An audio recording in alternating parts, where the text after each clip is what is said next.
Il ne craint personne.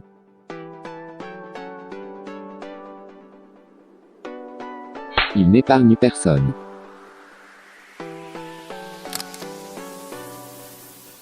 Après son passage, c'est un désastre assuré. Sentiment d'impuissance. Désespoir. Traumatisme. Sentiment de culpabilité. Intoxication par fumée. Pollution de l'environnement. L'obscurité de la vision par la fumée. Effondrement de bâtiments. Destruction de structures. Brûlure et perte en vie humaine.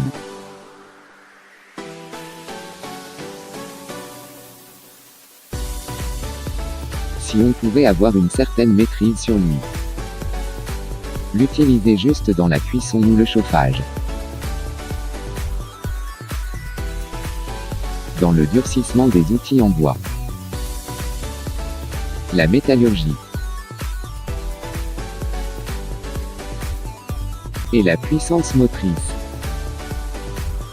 Alors le monde serait différent.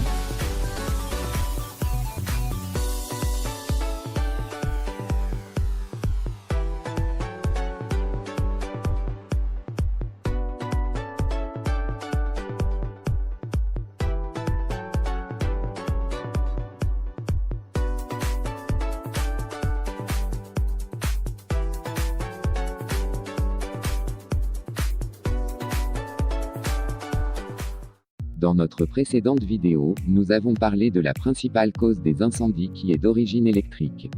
En guise de rappel, c'est le mauvais contact, le sous-dimensionnement de l'installation, le surcharge sur une ligne ou un circuit électrique,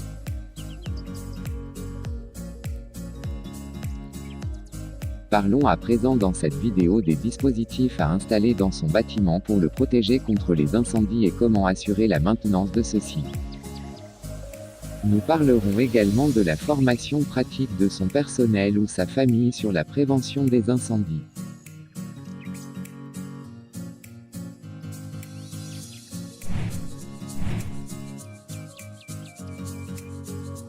Le détecteur autonome de fumée est un élément de sécurité qui réagit à la présence de fumée ou de particules de vapeur dans l'air. Il n'est pas à confondre avec le détecteur de monoxyde de carbone qui n'est pas déclenché par la fumée mais par un gaz toxique, le monoxyde de carbone. Il en existe différents modèles et formes.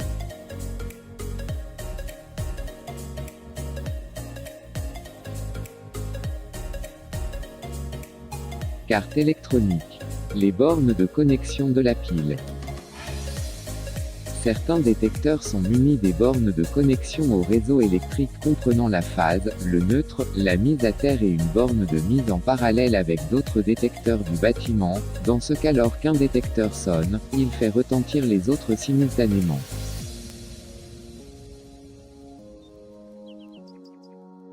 Étant donné que la fumée monte et se dirige vers le plafond, l'emplacement approprié du détecteur de fumée est le plafond. On évitera de l'installer dans le locaux humide comme la douche ou la salle de bain pour qu'il ne donne pas des fausses alertes. Pour la cuisine, c'est aussi à éviter ou utiliser approprié. On le mettre surtout dans les chambres à coucher, la salle de séjour ou salon. S'il faut installer qu'un seul détecteur dans une maison, l'emplacement approprié c'est le couloir, pour qu'en cas de signalement, tout le monde écoute.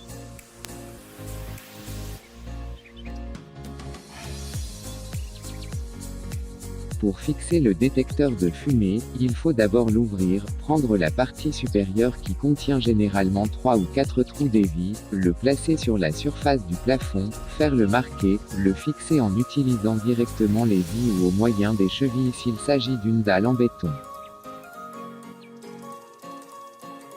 Pour les détecteurs de fumée avec pile, il suffit de mettre la pile pour que l'installation soit finie. Pour d'autres par contre, il faut le connecter au réseau monophasé de l'installation. Comment? C'est ici qu'il faut introduire le câble monophasé du secteur. et à l'intérieur, on L pour la connexion du fil de la phase, couleur rouge, N pour le fil du neutre, couleur bleue, et IC pour la mise en parallèle avec d'autres détecteurs de l'installation. Le fil de terre est connecté au symbole de la mise à la terre.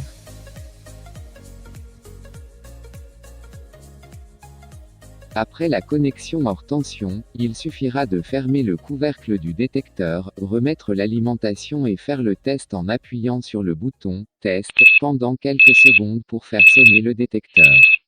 Pour la maintenance, chaque mois il faudra faire le test en appuyant sur le bouton, étant donné que le son produit peut atteindre 90 décibels, prière de porter les bouchons d'oreille ou les casques anti-bruit. Pour chaque 6 mois, il faut ouvrir le détecteur et nettoyer au moyen d'une brosse ou d'un nettoyant la carte électronique.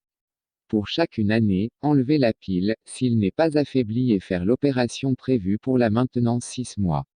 Lorsque le détecteur bip, c'est soit la pile qui est déchargée ou la poussière qui s'accumule sur la carte. Solution: changer la pile et, ou nettoyer la carte électronique. Parlons à présent d'un autre élément très important, il s'agit de blocs autonomes d'éclairage de sécurité, parfois appelés « blocs de secours ». Qu'est-ce que c'est? Ce sont des sources lumineuses d'évacuation destinées à éclairer et montrer l'emplacement des sorties dans différents types d'établissements lors d'évacuation d'urgence ou de défaillance de l'éclairage principal d'un bâtiment. Pour les blocs de secours aussi, il existe différentes formes et modèles. Généralement, le bloc est livré sans pictogramme, c'est-à-dire les dessins du bonhomme et de la direction de la sortie. Bien que le pictogramme est prévu pour être placé ou fixé directement sur le bloc, il faudra mettre de la colle pour qu'il ne s'enlève pas et positionner la flèche vers la sortie.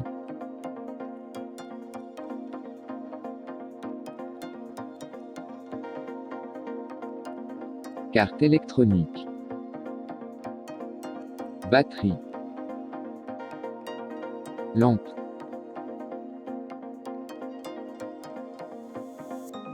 Pictogramme. Tout d'abord, il faut savoir que l'éclairage de sécurité est obligatoire à l'intérieur de tous les établissements recevant du public et, ou des travailleurs ainsi que dans certains bâtiments d'habitation collective. Où placer les blocs autonomes d'éclairage de sécurité? À chaque sortie de salle et de local. À chaque sortie et issue de secours. À chaque obstacle. À chaque changement de direction. Chaque changement de niveau.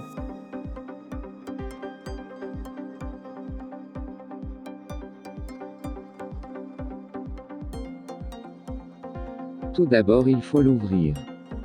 Ensuite, prendre la partie bas du bloc, on verra généralement les 4 trous à vis. Faire ensuite de marques sur la surface à fixer, plafond ou dalle en béton. Mettre le cheville si c'est une surface en béton, ensuite fixer à l'aide des vis la partie bas du bloc d'éclairage autonome de sécurité. Ensuite remettre les autres éléments comme la carte électronique, les batteries, les lampes et placer le pictogramme. Voici le schéma électrique de l'alimentation du bloc de secours.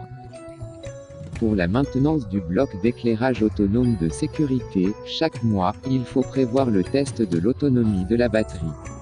Coupe l'alimentation du secteur, s'assurer que la lumière du BAES s'allume.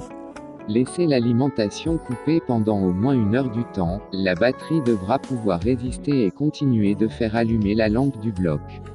Après chaque 6 mois, il faut ouvrir le bloc. Attention, commencez toujours par couper l'alimentation du secteur, nettoyer à l'aide d'un pinceau, d'un nettoyant de carte électronique et d'un linge la carte électronique, la lampe, le réflecteur de la lampe et la partie bas contenant les piles. Parlons à présent d'un autre élément primordial, c'est le système d'alarme incendie. De quoi est-il composé et quel est son rôle? Il est composé de 2 éléments essentiels. 1. La sirène alarme incendie. Et 2. Le déclencheur alarme incendie. À quoi sert le système d'alarme incendie? Lors d'un incendie, il faut signaler les occupants du bâtiment, pour qu'ils y évacuent rapidement, alors grâce à ce système on a la possibilité d'avertir rapidement et de faire quitter le lieu en danger. Cela réclame à chaque occupant le bon sens et le respect des instructions, D'où chaque année, il faut prévoir des exercices d'évacuation pour que les occupants s'habituent avec le son de la sirène d'alarme et développent le réflexe lié à la sécurité, comme ne pas traîner lorsqu'on entend le son de la sirène sortir immédiatement du bâtiment. Il faudra prévoir aussi un endroit sûr où les occupants du bâtiment pourront se retrouver après évacuation. Cet endroit est appelé « point de rassemblement », nous en parlerons un peu plus tard. Comme l'indique cette représentation, le déclencheur fonctionne comme un interrupteur unipolaire. Le circuit de l'alimentation comprend alors les câbles électriques, la protection, un disjoncteur qui alimente le déclencheur et le déclencheur qui commande la sirène alarme incendie. Étant donné que les déclencheurs et les sirènes seront installés dans chaque sortie du bâtiment et dans certains endroits de couloir, il faudra les mettre en parallèle, c'est-à-dire un déclenchement à partir d'un seul endroit pourra faire sonner toutes les sirènes du bâtiment pour avertir les occupants se trouvant à n'importe quel local du bâtiment. Pour la maintenance, chaque mois, il faut faire le test, c'est-à-dire appuyer sur chaque déclencheur et s'assurer qu'il commande chacune des sirènes, vérifier également que toutes les sirènes sonnent lorsqu'on appuie n'importe quel déclencheur.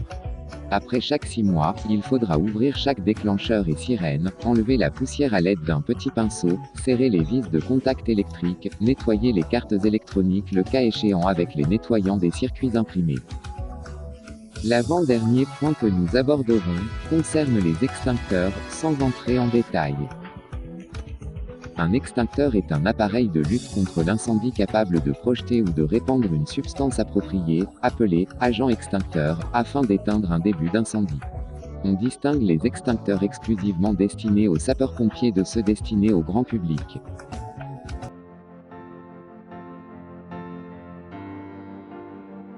Extincteur à eau ou mousse plus additif, étiquette ou capuchon de fond bleu. Extincteur au CO2, étiquette ou capuchon de fond gris. Extincteur à poudre, étiquette ou capuchon de fond jaune.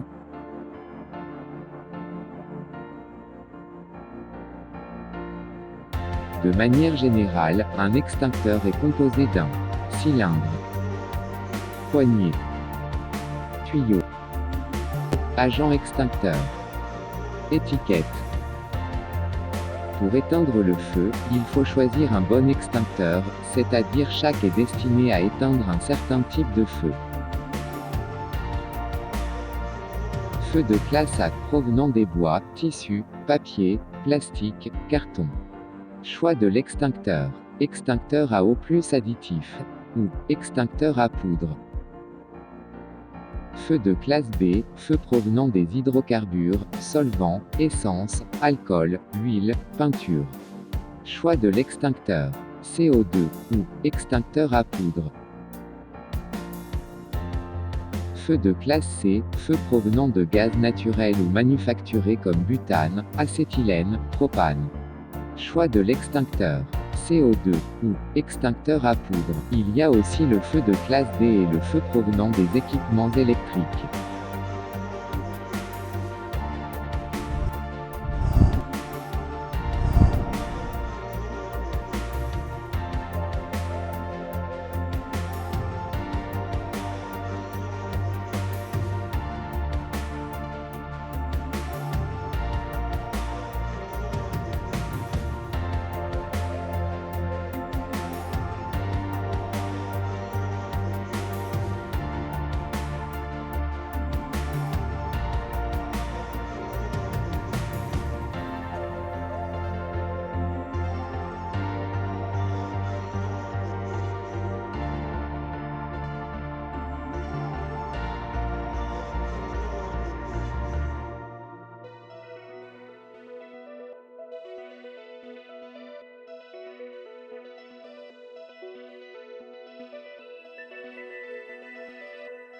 Pour finir, dans les grands bâtiments, il faut former son personnel ou les différents occupants à la prévention des incendies. Il faudra former un groupe des 3 personnes ou plus dont chacun saura son rôle lors de l'évacuation à cause d'un incendie. Ce groupe comprend le guide-fil, le serre-fil, l'équipe de la première intervention,